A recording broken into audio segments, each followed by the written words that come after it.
Magandang umaga sa inyong lahat at magandang umaga sa iyo, sweetie. Good morning, Dada, at good morning po sa inyong lahat.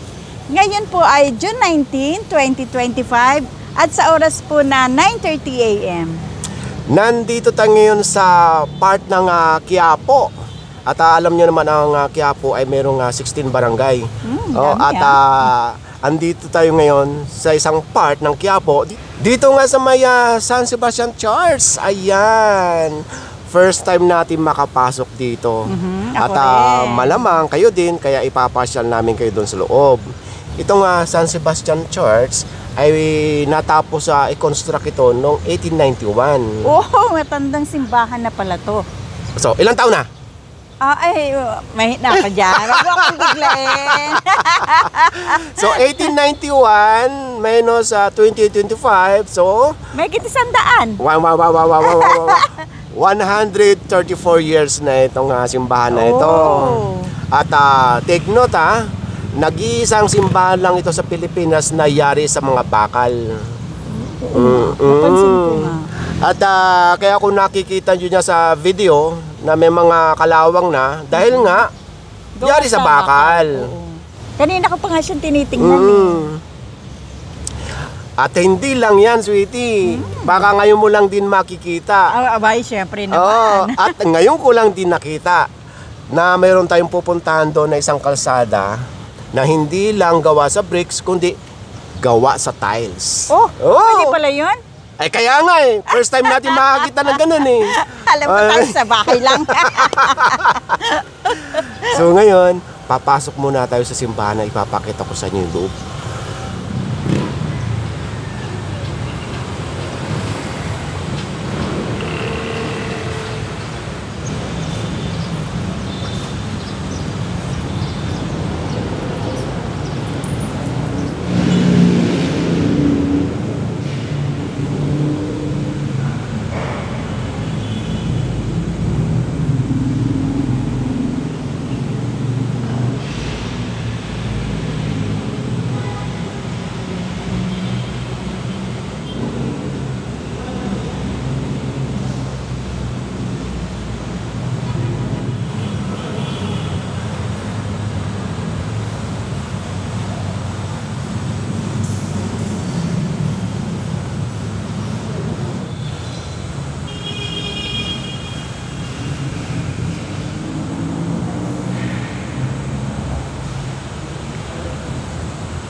Ang ganda, no? Super. Oo. Ngayon lang talaga ako nakakita ng simbahan na gawa sa bakal. Sa tingin ko, hindi pa ito na, nare-repaint or na reconstruction. Kasi sa totoo lang, yung bakal, mahirap yan. Hindi katulad ng mga simento na pwedeng tibagin. Diba? Palitan. Ito, bakal ito. Siguro, pati yung foundation ito. Hanggang ilalim, may bakal No? Oo. At saka hindi. Tingnan mo naman, yung kalawang niya. Talaga, alam mo, matandang simbahan na talaga. Oo. Diba? So, ano pa ito? Need nito ng maraming fund para ma-reconstruct ulit or ma-repaint itong simbahan na ito. Dahil ang ganda sa loob So, palagay ko isa ito sa mga simbahan na napasok natin na... Pinakamatandang simbahan natin. Oo, saka ang ganda ng loob. Oo. Malayo din ito sa design ng tawag dito ng Manila Cathedral. Oh, iba-iba talaga sila. Okay, ipapakita namin sa inyo yung naka-tiles na kalsada. Bago tayo lumabas ng simbahan, kung mapapansin natin, magkadugtong ito eh. At parang wala pang kalawang. Hindi lang natin alam kung yari pa rin ito sa bakal. Kasi ito yung original sweetie, ito. Kaya nga. Oo. Mala Castillo, di ba ang design? Tsaka yung kampana nila daw. Oo. Lalaki oh. Sige, zoom in natin. Oh, ayan. Isa pa. Ayan. Okay. Habang papunta tayo sa naka-tiles na kalsada, ipapakita namin sa inyo yung labas or yung gilid na simbahan. Halika, dito na tayo, Siti. Ayan yung Ligarda sa may 7-Eleven. So itong pinaka-gilid ng simbahan. Ito yung sitwasyon. Ito naman nakikita nyo yung building na yan. Yan ang San Sebastian Residences. At bukod sa mga nakapark na yan, napapansin ko itong kalsada, malinis. Ano? May mga ilan-ilang hindi naman ito basura eh. Pintura.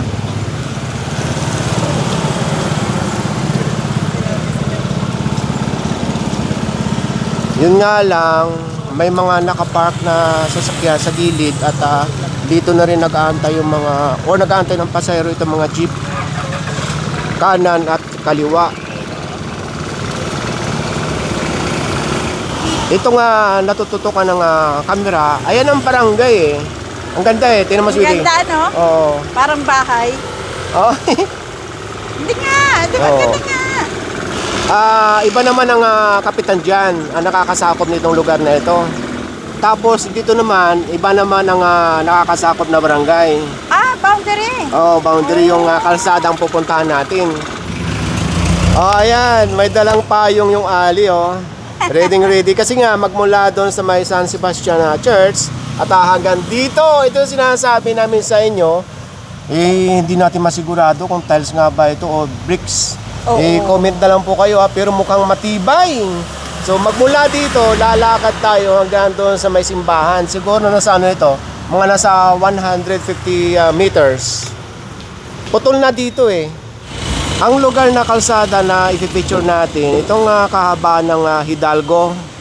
At magmula doon sa unahan, hindi na aabot ng ng Quezon Boulevard kasi labas niya ang Quezon Boulevard eh. Hanggang dito putol. Ayan comment lang po kayo mukhang matibay Kung parang sa semento rin gawa eh. Kung kamag-anak ba ito ng bricks or ng tiles, tingnan nyo. Hanggang doon yan.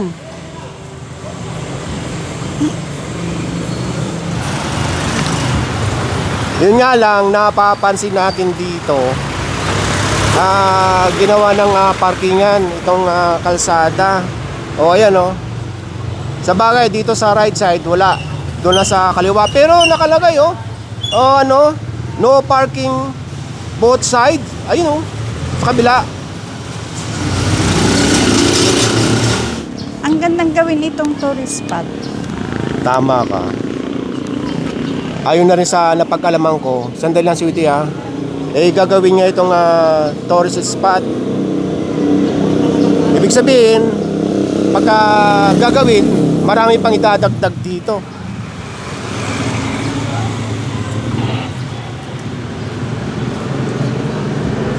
Ipakita ko na rin sa inyo yung mga bahay dito. Mukhang ang iba ay matatagal na. School, karamihan. School. At yung sidewalk, ito, anong mga ba ito? Ano rin semento na hinati-hati. Pero malamang ito, sweetie, semento din. Oo. Ayun Ngayon lang natin na pasyalan ito. Marami pa tayong hindi nakikita o napapasyalan.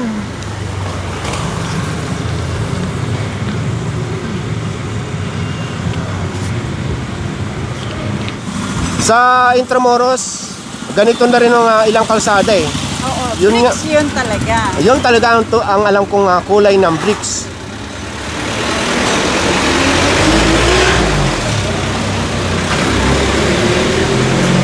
Yan lang, naharangan na itong sidewalk.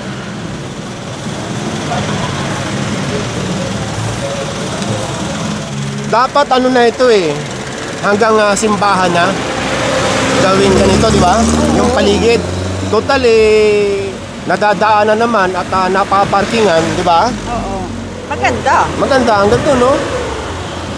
Dahil kung ididiretso ito sa may hanggang gilid ng simbahan, ang ganda tignan.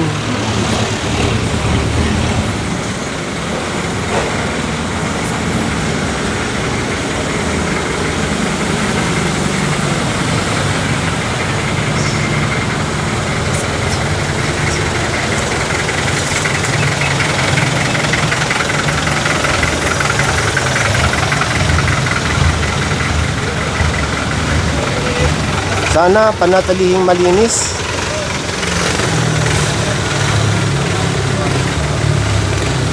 Yung sa gitna lang pala nakita nating malinis. Pero dito sa tabi, dito lahat napunta yung kalat.